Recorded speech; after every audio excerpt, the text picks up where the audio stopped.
Hey everyone, welcome to the channel. Here we take a closer look at all kinds of anime, from big names to hidden gems, and break down what makes them special.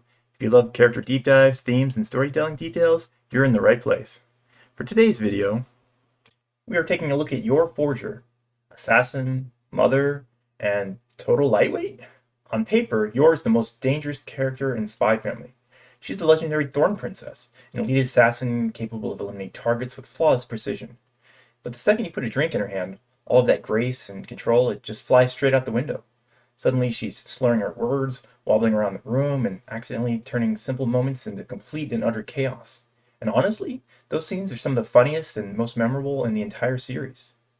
But Yor's drunken antics aren't just comedy filler. They reveal deeper sides of her character. They highlight her complicated family life and showcase that incredible range that Spy Family juggles between the dark espionage drama and the lightweight, lighthearted domestic comedy. So today, I want to break down why Yor's drunk scenes, why they work so well, and why they're such a key part of her appeal. Now, the first thing that makes these moments really stand out is just the contrast. Yor is normally a study in extremes. She's either the gentle, overly polite mother who tries her hardest to blend in with society, or she's the Thorn Princess, terrifying, efficient, and lethal. But alcohol, that throws a total wrench into the balance. When Yor drinks, she becomes a chaotic mix of both, and that's what makes it so hilarious. She still has the raw strength of the assassin, the kind of power that lets her casually shatter furniture or knock out a trained spy without breaking a sweat. But now it's paired with the clumsy footwork and delayed reflexes. Watching her wobble about the room, barely keeping her balance, only to accidentally unleash a kick that could kill a man, that's comedy gold. The humor comes from watching this unstoppable assassin, someone who should always be in total control of themselves, suddenly become completely and utterly unpredictable. It's the whiplash between expectation and reality.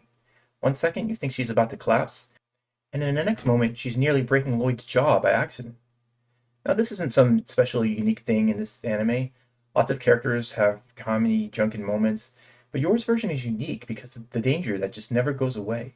Most characters, they become harmless when they're drunk, or the opposite, they become extremely aggressive and violent. But Yor, she becomes even more terrifying, but in the clumsiest, most awkward way possible. And that's the kind of brand of comedy that only Spy Family could really pull off. But these moments, they also do something much more important for Yor's character than just simply build comedy. They humanize her. When we first meet Yor, it's easy to see her as just the obvious trope, the cool, mysterious assassin who secretly lives a double life. And that's been done to death. It's just so many shows. And honestly, that would be fine, but that's all that she would be. But Spy Family, it goes out of its way to give her multiple layers, and her drunken episodes are just a part of that. In fact, they're a big part of that. Normally, Yor is very self-contained. She hides her identity as an assassin, and she tries to play the role of a proper wife. And she constantly worries about being exposed or if she's doing a good enough job being a wife. She's someone who's always masking, whether it's with deadly professionalism or nervous politeness. When she drinks, that mask, it just slips. Suddenly she's messy, emotional, and a little bit out of control. Or a lot out of control. And it's in these moments that we see a much more vulnerable side of her. She isn't the perfect assassin or the perfect housewife. She's just a person, awkward, insecure, and sometimes a total disaster. And that makes her feel relatable. Every single person has those moments where they feel clumsy, where they embarrass themselves, or where their guard slips. And for Yora, alcohol just makes that happen in the most exaggerated way possible. Her drunken scenes, they remind us that she isn't just some flawless fantasy character. She's someone who struggles, who gets flustered, who makes mistakes, and that's exactly why fans connect with her so well. She's not just the Thorn Princess. She's human.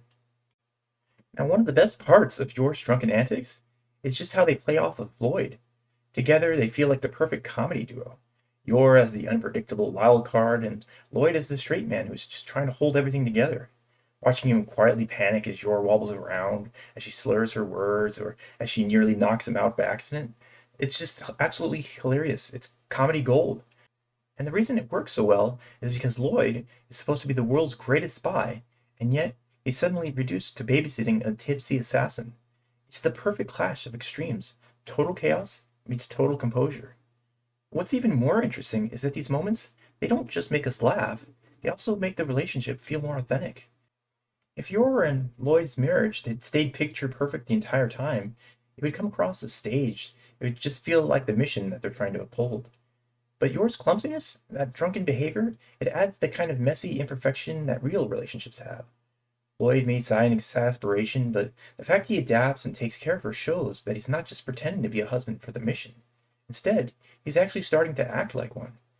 And in the story built on deception, those little glimpses of authenticity, those are often what sell the idea that this fake family, it's slowly becoming a real one.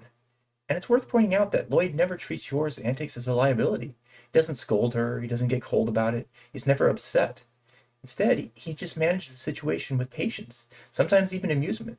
That detail, it matters, because it shows that even if their marriage started as a cover story, the way he responds to her is genuine. These small cracks in Lloyd's perfect professional act, they're places where the family stops being a mission and where it starts being real.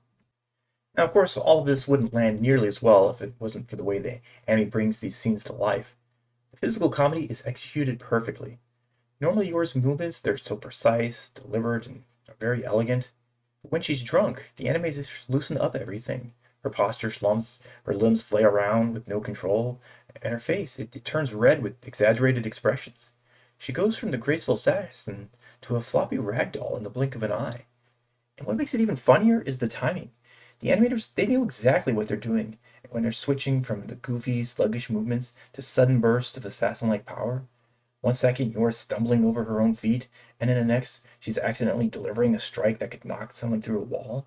It's that sudden shift from the clumsy drunk to the lethal fighter where a lot of the comedy really comes from. It's slapstick, but slapstick with a twist. Because unlike most characters in the anime drunken gags, your strength, it never disappears. She's absurdly dangerous, which makes the humor even that much more unique for her. And you can tell the animators, they have so much fun with these moments. Every facial expression, it's exaggerated to the extreme. Her voice acting, it shifts in the higher slurred tones, and the physical gags are always framed to get the biggest laugh possible. These aren't just throwaway scenes. They're carefully crafted comedic set pieces, and they stand out in a show that's already filled with so many standout comedy moments. Finally, let's talk a little bit about the impact of those scenes on the audience. Now, fans absolutely love Drunken Yor, and clips of her drunken moments, they're some of the most shared, memed, and rewatched moments from the series.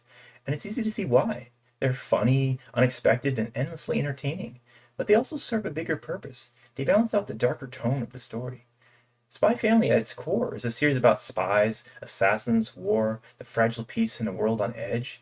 It could easily lean too far into seriousness, but moments like Yor's Drunken Antics, they make sure it never does. They remind us not to take everything too heavily, and they give us the show that slice of life charm that keeps it accessible to a wider audience. Without characters like Yor lightening the mood, sometimes by literally stumbling into the chaos, the series, it just wouldn't have that same universal appeal. And as for Yor specifically, those scenes, they cement her as more than just the awesome assassin of the family. She's cool, sure, but she's also awkward, she's funny, she's surprisingly relatable, and it's that mix of danger and comedy that's so rare. And it's a huge part of why fans consider her one of the most beloved characters in the entire series. So ultimately, in the end, Yor Forger may be a top-class assassin, but when it comes to alcohol, she's absolutely hopeless. And that's exactly why her drunken antics, they're so iconic. They create hilarious contrasts, they peel back the mask to show her humanity, they deepen her relationship with Loid, and they give the animators room to show off some brilliant comedic timing. But most importantly, they make us love her even more. Because in a world built on deception and hidden identities, maybe it takes a drink or two for Yor to finally let her guard down, and that shows us her truest, most unfiltered self. So that's my breakdown of Yor Forger's Drunken Side and how it blends comedy, vulnerability, and authenticity to her character. But what about you? Do you think these moments they make Yor a deeper, more relatable character? Or am I just overanalyzing like normal and they're just there for the laughs? Let me know in the comments, and if you enjoyed this breakdown, then don't forget to like and to subscribe for more anime deep dives on the way.